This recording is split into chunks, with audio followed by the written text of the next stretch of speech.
Yes, good morning, everyone, and welcome back to the Football Tribe UG channel. Robert Kesakos is your usual suspect. Welcome back to yet another live broadcast on your favorite football updates channel. It's a pleasure to be back on this beautiful Wednesday morning, the final day of the year 2025. Quite a year it's been. It's been one that has been full of ups and downs on my part, but also some things to be happy about as well, as is the nature of life oftentimes. But yeah, we are here for the final day of December. So that's the 31st of December. It's a Wednesday. It's bright and sunny. The sun is out. Hasn't been out this as early as this early morning. In the last couple of days, it's been cloudy, rainy, and drizzly and chilly. That kind of weather. So it's quite different from what we've had in the last couple of days. It's It's 20 minutes to 11 a.m. that I do come to you live from Kampala, Uganda, to discuss once again the latest from the world of football. I will be discussing what transpired yesterday in the Africa Cup of Nations. Senegal getting the better of Benin, as one would have expected. The Uganda Cranes getting thumped at the hands of Nigeria by 3-1. We'll be talking about the Premier League, match day 19, we have reached the halfway point of the season.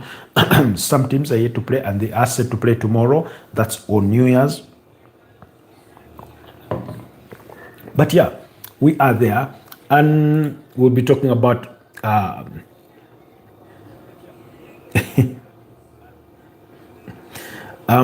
we'll be talking about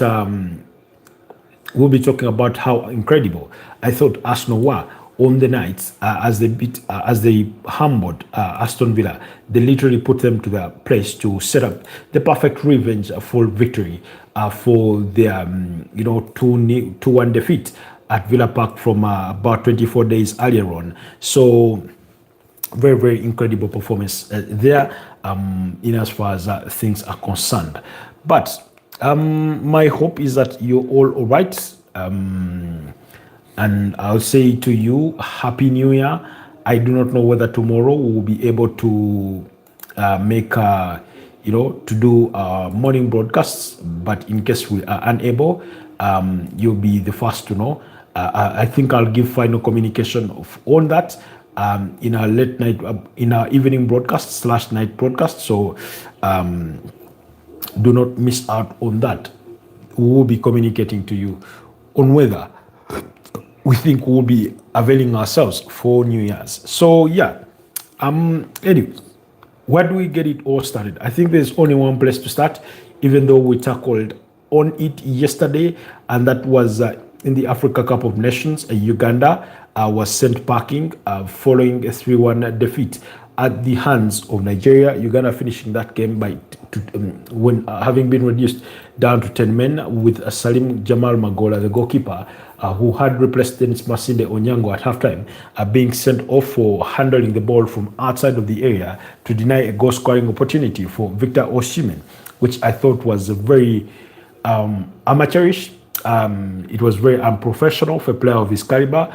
I thought it was childish, and any other words that you can find that are suitable to describe that moment of madness from Salim Jamal Magola. Because for long, not just I, but I think many of us as Ugandans had called for his re-inclusion back, into the national team fold, and to put to bed whatever their disagreements had been between the player and officials from the Federation of Uganda Football Associations. And when he was summoned back, I was one of the happy ones. And more interestingly, Dennis Masinde Onyango, with all his experience, was resummoned back to the national team. And yeah, we saw him feature in 2 games. Unfortunately, yesterday he could not see out the remainder of that game as he went off through injury, and then gave Salim Jamal Magola the opportunity once he was given the opportunity, it wasn't just for him to come on, it was also an opportunity to show that, yeah, I'm going to be Uganda's next number one, not just now, but for the foreseeable future. Then he also went on to be handed the captain's armband in the absence of Khalid Aocho on the pitch and Dennis Masinde Onyango on the pitch. He was chosen to be the next most senior player on the pitch to wear the armband. And once he was given that, he just literally decided to embarrass us with that moment of madness that saw the referee give him a straight red card, reducing Uganda down to 10 men, which exacerbated Uganda's problems. The game was a 0-0 already in favor of Nigeria by the time it gets sent off, but usually when it's 1-0, you still have a chance. You still have a chance. That goal by Paul Onwachu had given Nigeria the lead, and yet once he gets off, an already difficult mountain to climb becomes even twice harder for the Uganda Cranes. Algeria versus DRC Congo confirmed. Good morning. How are you, tribe? I'm all right, Pedri. How are you doing, my brother? How is Spain? How is your beautiful morning? Are you enjoying your Christmas gift? You said you got a car for a Christmas gift. I hope you're enjoying it. Driving around the streets of Catalonia. In any case, if that's where you are from, since you're a Barcelona fan. But so, I thought it was disappointing, but we cannot cry over spilled milk all night, so we had to pick ourselves up. Unfortunately, the manager, Paul Put, had already made some offensive changes to try and bluster our attack, with Dennis Omedi being withdrawn for Alan Okello and things like that. So, but it was a very, very huge disadvantage that he put us through there. Salim Jamal Magola, excuse me, to that effect. And I mean, you felt that at the end of the day, somebody had to be sacrificed to pave the way for Alliance Nafian, Legason Alliance Nafian, the third goalkeeper that we did see. It's very good. Thanks. That's Pedri confirming. So, in the end, Rafael Rafael Onyedika scored a brace in the 62nd minute and 5 minutes after that to make it 3-0 for Nigeria, while Rogers Matovo, scored in the scored with a quarter to the 90th minute to pull one back for the Uganda Cranes, who deservedly got sent home packing. I've been reading some reports, but I will wait for final word. But apparently, Tanzania has made it to the round of 16 as one of the third best placed teams, albeit they only have 2 points. I mean, that's, like I say, like oftentimes I say, for you to get lucky, you must be in the right place. That puts you in the side of luck, so you cannot just get lucky without you being in the place that puts you in a position of luck. So for Tanzania, apologies, I was just adjusting my lighting there on the screen so that I do not miss out on any of your comments. So Tanzania forced Tunisia into a 1-1 draw. Ismail Gabi scored a 43rd minute penalty, while Faizo Salum scored in the 48th minute to restore parity for Tanzania. A bit of a 50-50 kind of game, but Tanzania were really, really pleased with the point that they managed to pick up there. It was a very, very valuable point.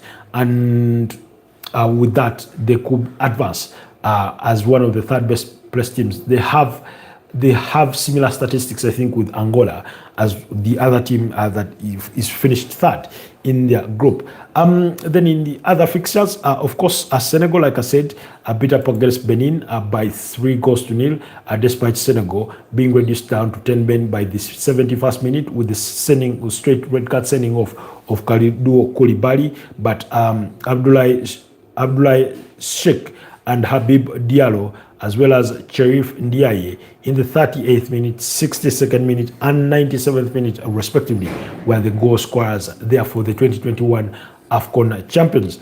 And then DRC Congo got the better of Botswana, beating them by 3 goals to nil. With Gael Kakuta scoring his 99th and 100th goal in DRC Congo colors, while Nathaniel Mbuku was the goal scorer to open the account for DRC in the 31st minute there. So beautiful result there for Sebastian de Sabre's men, who advanced to the next stage of the competition.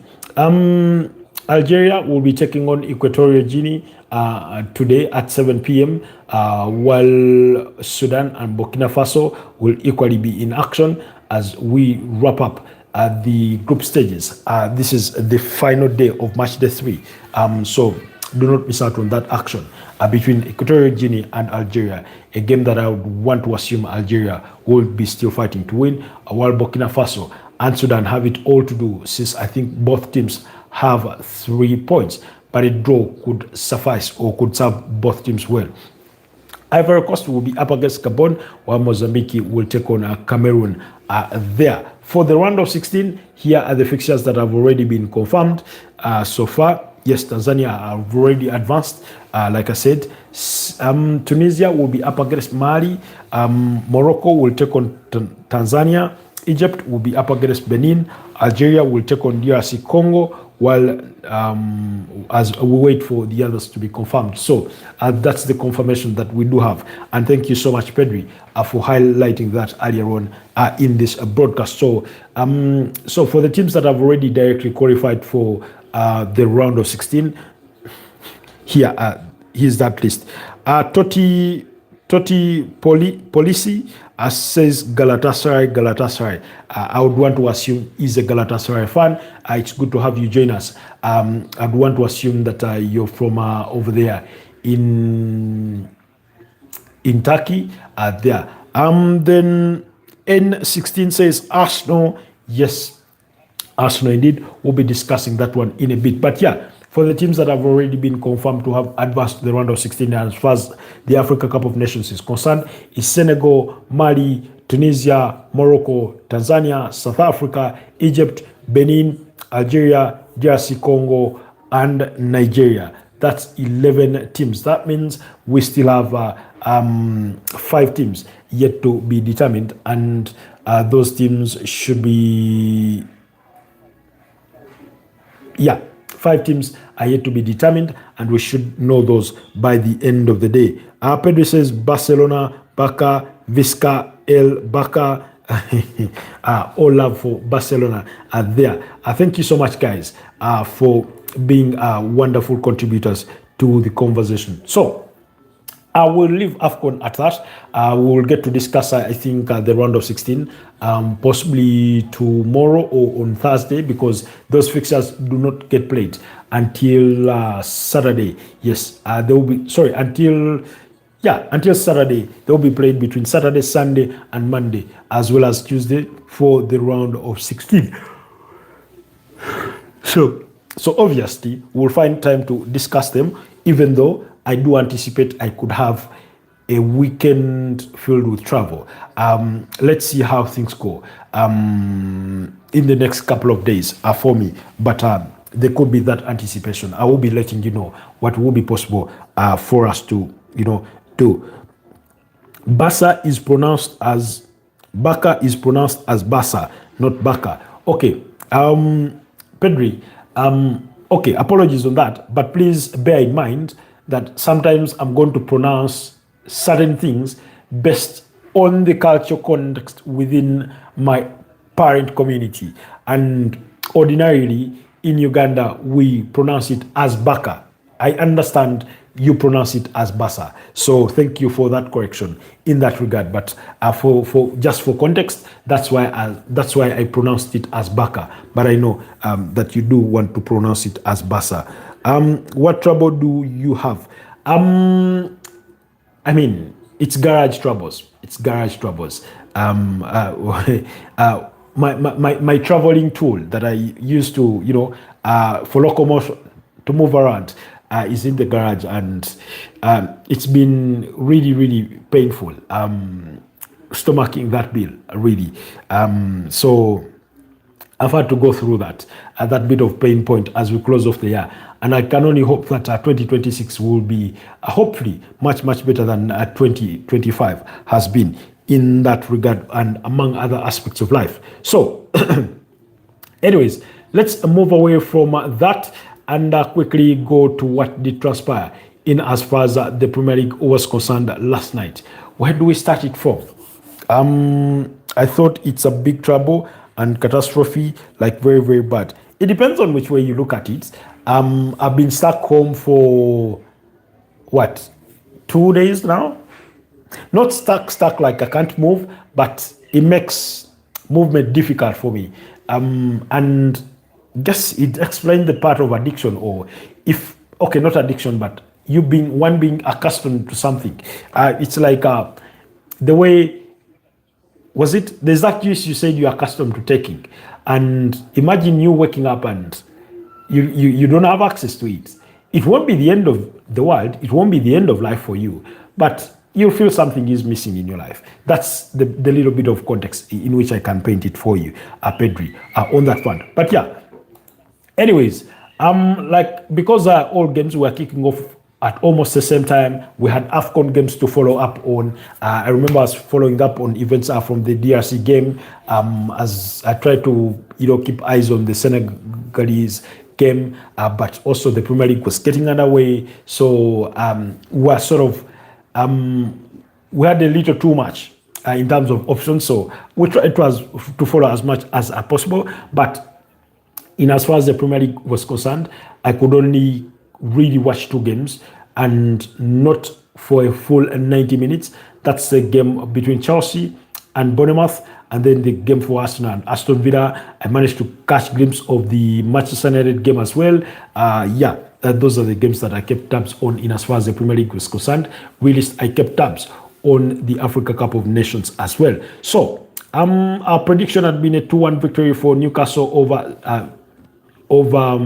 Burnley, but they made it even better. They won it by 3 goals to 1, with Laurenti scoring in the 23rd minute to pull one back for Burnley. Released Jolinton had scored in the 2nd minute, whereas Yohan Wissa scored, I think, his first Premier League goal in Newcastle colours to make it 2-0 at the time for Newcastle. And Bruno Guimaraes in the 3rd minute of stoppage time scored to make it 3-1. Very, very vital, 3 points there for Newcastle, as we will see what the implications of that will be on the Premier League table, for them as we clocked match day 19, or the halfway point in the season. And then quickly, also in the other game, Everton beat up against Nottingham Forest. Remember, our prediction had been a 1-1 draw between these two sides, but Jordan Pickford could not let Nottingham Forest have even a sniff on into the back of his net. So it finished 2-0 in favor of the visitors of Everton, with James Garner and Thornberry, the goal scorers in that one, to win it 2-0 for David Moyes' side. Again, we'll look at what the implications of that are on the Premier League table. Then West Ham United were involved in a 2-2 draw against Brighton and Hove Albion, with Gerard Bowen scoring to open the lead for West Ham, while Danny Welbeck scored a 32nd minute penalty to restore parity before Lucas Paqueta stepped up with a penalty in the 4th minute of stoppage time of the first half to make it 2-1, and then Veltman in the 61st minute scored to restore parity. Remember, on match day 15, I think the two sides had equally been involved in a draw there. And then also we had Chelsea share the spoils with AFC Bournemouth in a 2-2 draw, with Bournemouth taking an early lead through Brooks in the 6th minute, while Cole Palmer's penalty in the 15th minute restored a parity for the home side. And then quickly in the 23rd minute, Enzo Fernandez scored to make it 2-1 for Chelsea, but that lead did not last because it only lasted for 4 minutes before Justin Kluivert scored to make it 2-2. It was a long throw in there, Ball gets flicked to the back end of the goal, and it was an easy tap-in for Justin Kluivert in a game for which Willian Esteva was given Man of the Match award, according to the Premier League website. So, beautiful game of football, but Chelsea were wanting against a team that last won a game in October. Not that it makes them an easier opponent, but I did not think Chelsea competed well enough to deserve anything, to win that game. And speaking of Chelsea players, I was looking at some of the statistics in as far as the Premier League is concerned for their summer signings, and it's not impressive. Joao Pedro has particularly scored 6 Premier League goals, I think provided 3 assists. Then you have Liam Delap, 9 games played, 0 goals, 0 assists in as far as the Premier League is concerned. You have Jamie Gittens, 13 Premier League goals, 0 goals and 2 assists. You have Alejandro Garnacho, 1 goal in the Premier League and 2 assists, which is wanting for Facundo Benanote. This one has largely not been a show in the Premier League. He's only made 1 appearance. So clearly, I do not know whether this speaks to the idea or the fact that Chelsea's recruitment team may have gotten it wrong with some of these players, the likes of Liam Delap, Jamie Gittens, Facundo Benanote, who is on loan from Leicester City, Garnacho. I do not know, but things are not looking pretty for Chelsea. Reports have started to emerge that Enzo Maresca's job is hanging in the balance in as far as this season is concerned. Whether Chelsea would consider making a managerial change in the course of the season, that remains to be seen. While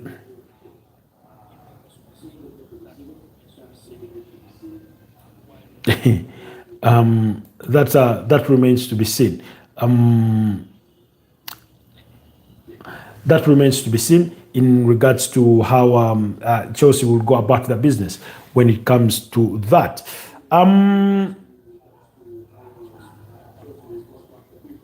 It's, I don't know, like I keep saying, Chelsea, on a good day, they will be raving about Caicedo, who, by the way, could have gotten himself sent off in that game for a late challenge because he had already been on a yellow card at the time. They will be raving about Richard James, Marco Correa, who was absent through injury, Moises Caicedo, Enzo Fernandez, but it's not giving. It's not giving. And then you look at their forwards. For me, it's their inconsistency. Players like Pedro Neto, Joao Pedro, Liam Delap has yet to find his footing. And sometimes, wearing this badge as an Arsenal fan, so allow me for a second, wear my lenses as an Arsenal fan. Allow me wear my lenses as an Arsenal fan. On this one, the kind of stick that players like Victor Gyökeres get for failing to score goals, you may think some of the players that were signed in and around the same time that are strikers are miles better than them. But that's not the case. I think Nick Voltmada could possibly have 6 or 7 Premier League goals. Victor Gyökeres has probably 5, so it's not miles apart. Benjamin Sesko has what, 2 or 3? Liam Delap is yet to see the back of the net in Chelsea colours. Yes, he's played fewer games. He struggled with injury and things like that. But in the 9 games he's played, he's not had a sniff. So in just sheer comparison, when it comes to numbers, if, like majority of you tend to do throughout the context of it, you quickly draw to the conclusion that Victor Gyökeres is the worst signing there is in the Premier League for the Arsenal. And yet that's far from the truth of it, really. So I find that really, really questionable. But yeah, Chelsea are not giving us, are not living to the expectations.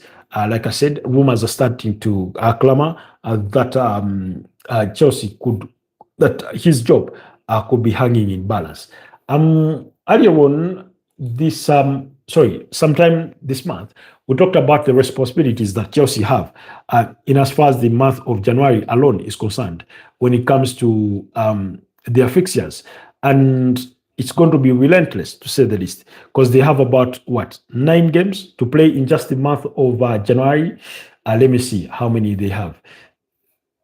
6, 8. They have 9 games to play in the month of January alone. And those games are going to be really, really difficult, because their next Premier League game is going to come on Sunday away to Manchester City. Then they will be play away to Fulham on Wednesday, before playing away to Charlton in the FA Cup. They will return home against Arsenal in the EFL Cup first leg, semi-final, and then they'll play Brentford. Then they'll play at home against Paphos. They'll play away to Crystal Palace.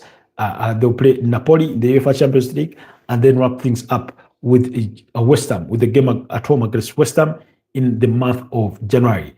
That's incredibly high. For a month or 4 weeks, that means you're going to average 2 games per week, with an additional game at the tail end of it. So, in other words, every 3 days, Chelsea have a game to play. But like I said, they're not the only ones. But looking at their situation and context, if Enzo Maresca were to lose, let's say, against Manchester City, drop points against Fulham, win the game against Charlton, as would be expected, lose to Arsenal, and drop points against Brentford, it's not going to be easy defending him.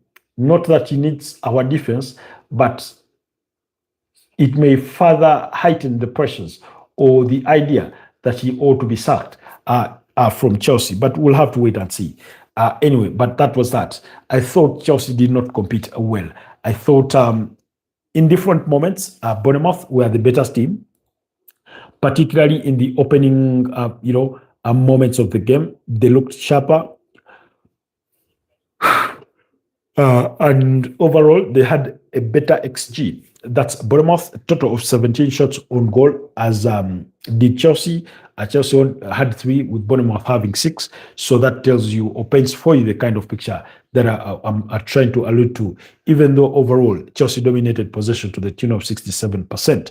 But it was Bournemouth, I thought, who created the big and better opportunities at the end of it all. Then, the other game was a 1-1 draw between Manchester United and Wolverhampton Wanderers.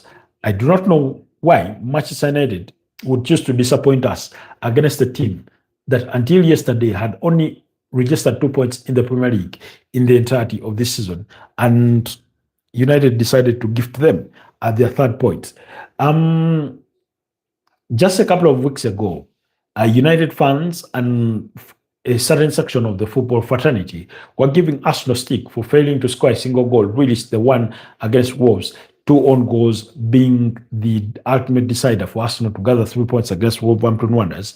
And this had come on the back of Manchester United beating up against Wolverhampton Wanderers by 4-1. Well, they picked up lessons from that 4-1 defeat, but also looked at what they had done against Arsenal that almost gave them a chance to a valuable point in that game, and deployed it against Manchester United. It's not to say that Wolves were as conservative as you would rather have them, but I thought that Manchester United did not do enough to warrant a victory.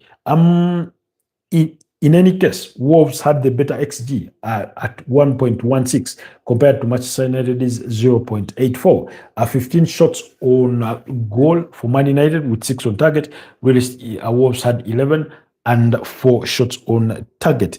Joshua Zirkzee was the goal scorer in the 27th minute for Manchester United, while Krejcik scored in the 45th minute to restore parity for Wolverhampton Wanderers. Joshua Zirkzee had thought he had scored the winner very late on in the game, but that goal was ruled out for an offside. So, and in the wake of that, again, Manchester United fans, or at least a section of them, have turned against Ruben Amorim to say perhaps now could be the right time to send him packing. Others are still blaming it on Ineos. that who they think need to act and act as soon as yesterday.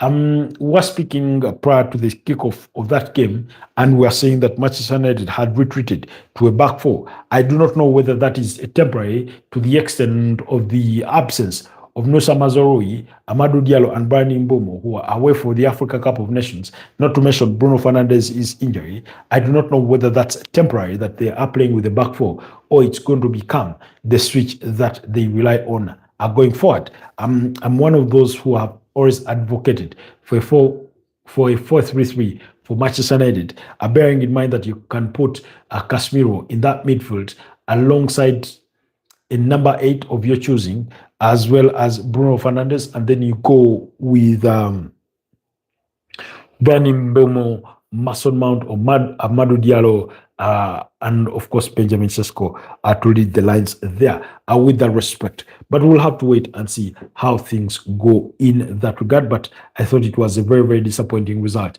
for Manchester United on the day. Really, I thought they really, really could have done better. It's Wolves. The not won a game of football in the first half of the season. I do not know, even though I'm a believer, even though I'm a faithful, and I do believe that miracles can happen, but the one that serves Wolverhampton Wanderers under the manager for whom they are still playing under remains a very, very distant miracle there, or possibility that it can even happen for Wolverhampton Wanderers. Excuse me.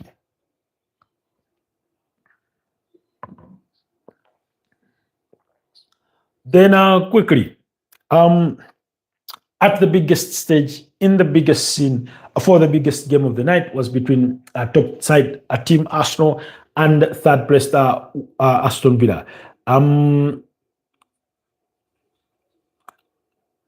The level of celebrations and enthusiasm or ecstasy that befell Arsenal fans in the wake of this victory is not one that I'd seen in a bit of a while. And I'll tell you, I for one, I remember the third goal, when the third goal goes in. Actually, before the third goal. No. Here's what happened. For the first time, I do not know how many times this season, but I celebrated an early goal without having to think about, without having to wait for a confirmation from VAR.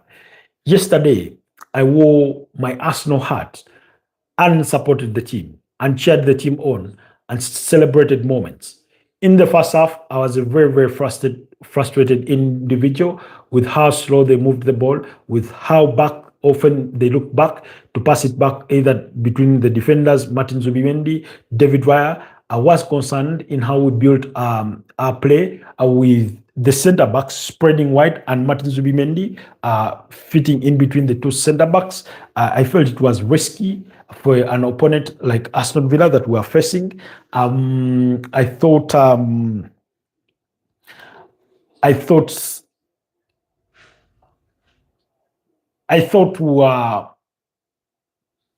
things were not clicking for us. But more importantly, the pace with which we are moving that ball. Yes, the first half itself produced some moments. For example, I think Leandro Trossard had the first attempt on goal. That was around the 22nd minute or so. Then the cross he brings in around the 36th or 35th minute for Victor Gyökeres to get his head to it when I think he sort of gets the better of Enzri Konsa and manages to get a head to it, even though that header went wide of the mark. That's as close as the chances that I can remember for the Arsenal in the first half. Then on the other side, Aston Villa had missed chances. Oli Watkins being a culprit. There's a golden opportunity that I thought he missed to score before Arsenal would themselves eventually find the back of the net, because all the 4 goals scored by the Arsenal came in the second stanza, as did Aston Villa's consolation. Excuse me. There's a lot going for this game. The amount of pressure, the amount of tension you could feel amongst the Arsenal fans, not those that were just in the stadium, but even within the Arsenal forums, you felt the nerves a cripple among Arsenal fans. Ashley Young touched it a bit, I think it was with Sky Sport, saying that there's a bit of a nervousness at the Emirates Stadium. Even though at the time, I thought it is in part the media's creation to create those nerves with this sort of kind of pressure that by extension of their work extend to this Arsenal squad. I thought overall it is right because we're talking about a team that has finished second for 3 consecutive seasons. They know they've squandered an opportunity to win the Premier League title before. So what they are dying, tooth and nail, is to avoid faltering again, is to avoid being that team again that finishes second. They want to be champions. So that in itself comes with a bit of pressure. Fans have been disappointed before. I do not think they would want to disappoint them again and things like that. So, but overall, I thought Arsenal played really, really well, particularly in the second half. The first half, like I said, did not have much to offer, but really it did not have much to offer. Arsenal did not give away too much when it came to giving to Aston Villa. I think it took until very, very late on in the game for Aston Villa to have their first attempt on goal. Later on, score that consolation in the 4th minute of stoppage time. So much to my disappointment because at that point, I was really, really hoping that Arsenal can keep their 10th clean sheet of the season. Nonetheless, they were unable to because with the withdrawal of Gabriel Magalhaes from that backline, you felt that, and among a few other changes that Mikel Arteta may have made, but you felt that Arsenal were suddenly opening themselves up a little on the other side. I do not know whether it came from the confidence of knowing that they were 4-0 up or otherwise, but that is what I did feel in that moment. So, in the context of the game, Gabriel Magalhaes was voted man of the match according to the Premier League website, but Arsenal dominated majority of the affairs of this game other than ball possession, which went to Aston Villa to the tune of 54% overall compared to Arsenal's 46%. Arsenal had the best XG with 3.04, 22 shots on goal, 7 on target compared to 11 from Aston Villa and 3 on target. Those 3 coming very, very late on in the game. So it was Arsenal dominating the right sort of statistics. First of all, they scored a goal from set piece. Big Gabriel returning for the first time as a starter or in the starting lineup in almost a month. In actually more than a month. Their squad to give Arsenal the lead. That goal coming in the 48th minute, and then they scored 3 goals from open play with Martin Zubimendi scoring in the 52nd minute for his 3rd goal of the Premier League this season to make it 2-0. Martin Odegaard providing the assist for that one. For the Gabriel Magalhaes' goal, I think it was Bukayo Saka who provided the assist. Then also in the 69th minute, Leandro Trossard scored to make it a 3-0 with Jurriën Timber providing the assist, and then Clutch Trossard provided the assist for Gabriel Jesus' 78th minute goal. To be honest and fair to them, they've been really, really remarkable in as far as they have served their respective entities. I can only hope that they can carry on. Now, when you open yourself up the way Aston Villa did, and of course, Unai Emery hinted about this, saying the injury to Amadou Onana did not help their compactness in midfield. It affected them, but he was really, really still proud of the team on how they overall they competed. But yeah, I've said this before and I'll say it again. When you come and open up yourself against a team like Arsenal, they're going to obliterate you. And that scintillating second half is, I think, the best we've seen Arsenal in as far as this season is concerned. So those were the goal scorers: Gabriel Magalhaes, Zubimendi, Leandro Trossard, Gabriel Jesus. The question was, who was your man of the match? I thought, in the absence of Declan Rice, of course, Mikel Merino was played in that midfield. I thought he was lucky not to get a second yellow card and be sent off for a second foul that he had committed. While was I don't remember against who it came, but he appeared to hold him to forbid him from progressing. So, which means on another given day, that could have been a yellow card that could have culminated into a red card for Mikel Merino. And yet, among the things that Arsenal have really, really fixed this season is their discipline. If you notice, last season, I think they got the most red cards. William Saliba against Bournemouth, Lewis Kelly against Wolverhampton Wanderers, even though that was rescinded.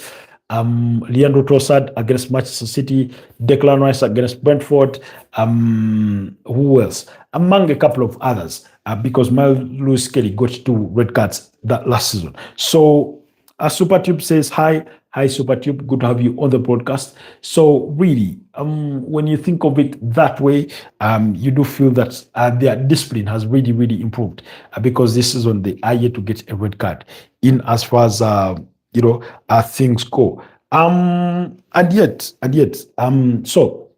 But away from that, I thought Gabriel Magalhaes, Leandro Trossard, Martin Zubimendi were the standout performers for me on the night. Victor Gyökeres, I thought he did okay, even though they did not create for him enough chances as you'd love them to fall for him. Gabriel Jesus returning to the starting 11 in the Premier League and then scoring, that was really, really brilliant. But Leandro Trossard, I mean, is such an underrated player who uses effectively both his feet to try and deliver for this Arsenal team. So I really, really wanted to comment Leandro Trossard. I mean, for a player, I remember being one of those in the summer who had said that if Arsenal felt it was a necessity to let go of one of Gabriel Magalhaes and Leandro Trossard, that I would rather let go of Leandro Trossard, given his kind of age profile, and keep a younger Gabriel Martinelli. I still retain the same argument. Nonetheless, his footballing capabilities, even at that age, for Oli Watkins, for Leandro Trossard, is really, really quite remarkable. Beautiful. Oli Watkins scored on his birthday. Was it his birthday or a day after his birthday? I think on his birthday, to pull out what was a mere consolation for the Aston Villa there. But it was a very, very beautiful game of football. For those of you that may have missed it, I still contend I have the same reservations around Mikel Merino in midfield, but I thought Timber did well. Martin Odegaard did really, really well, particularly for that second goal. Only that sometimes he holds onto that ball a little too much. That is only my criticism of the captain, but I thought he did really, really well in as far as yesterday's fixture was concerned. Saka created lots of troubles, had his own attempts. One, I think, was blocked and another went over the crossbar. Same applied for Martin Odegaard. He was really, really looking encouraged to shoot or take his aim at goal. It did not bear fruit, but that assist to Martin Zubimendi for the second goal was simply sublime. He wins the ball back, drives it forward, and then passes through Martin Zubimendi. That was really, really sublime a finish for Martin Zubimendi, but also sublime, really, really, for the kind of pass that he did receive there from Martin Odegaard. On the side of Aston Villa, I really, really can't find out who the overall performer or better performer could be. Are you going to go with Yuri Tillemans? Are you going to go with Oli Watkins, who was really, really relentless? Are you going to go with Enzo Konsa and Victor Lindelof or Emi Martinez? I'll leave that to you. But yeah, that was the look of that game. Brilliant performance from the Arsenal. A statement victory. They really, really needed that kind of victory because, one, they have not had such kind of victory in a bit of a long while. So I thought it was really, really interesting. Anyways, on Thursday, match day 19 will continue when Crystal Palace take on Fulham at 8:30 p.m. Liverpool will take on Leeds United at 8:30 p.m. While Brentford will be taking on Tottenham Hotspur at 11 p.m. while Sunderland will be playing at home against Manchester City. I will find time to digest those as well when in due time for those respective fixtures. But Arsenal's victory over Aston Villa meant that they extended their point lead against a third place Aston Villa from just 3 points to 6 points as they stand at 45 points at the halfway mark of the season with 14 wins, 3 draws and 2 losses. 37 goal squad, 12 goals are conceded, and then that leaves them with a 25 goal difference. Manchester City, 18 games played. Remember, they play on New Year's. They are now 5 points adrift of Arsenal. They'll be hoping to go away to win against Sunderland. And then, of course, make it cut those points from 5 to just 2 or 3 thereabout. Meanwhile, we'll have to wait and see how Man City fare away to Sunderland. They beat them quite thoroughly well at the Etihad Stadium by 3 goals to 0.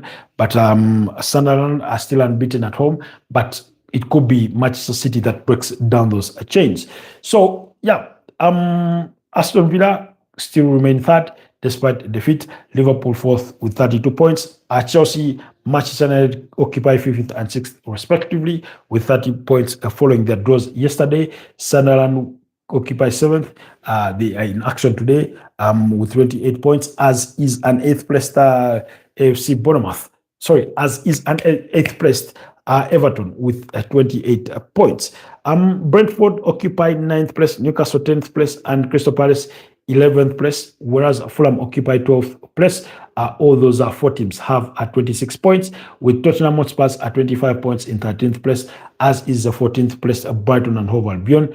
Bournemouth at 23 points, Leeds United at 20 points, West Ham United 14 points, as well as 12 for Burnley and only 3 for Wolverhampton Wanderers. Yes, they got their 3rd point, Wolverhampton Wanderers, against Manchester United. So really, that's what did transpire. But do let me know down in the comment section who was your standout performer on the night.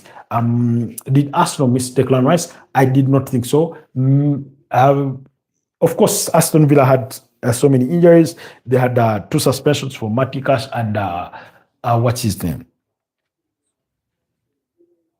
Oh, yes, Boubacar Kamara. They were out through suspension, so they missed those bodies.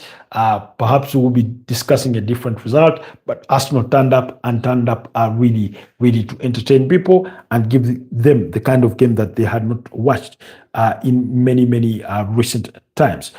So, yeah. I don't know. Maybe this is just nitpicking, but Unai Emery, at the end of the final, we saw walked straight down the tunnel, did not shake hands with Mikel Arteta. People have been trying to pick issue with that, but for me, I do not find much. I do not want to read too much into that. It is what it is. So yeah, hands down, Arsenal won. Gabriel Magalhaes is back with a banger. Gabriel Jesus on target. Victor Gyökeres need to get himself on the score sheet, among other things.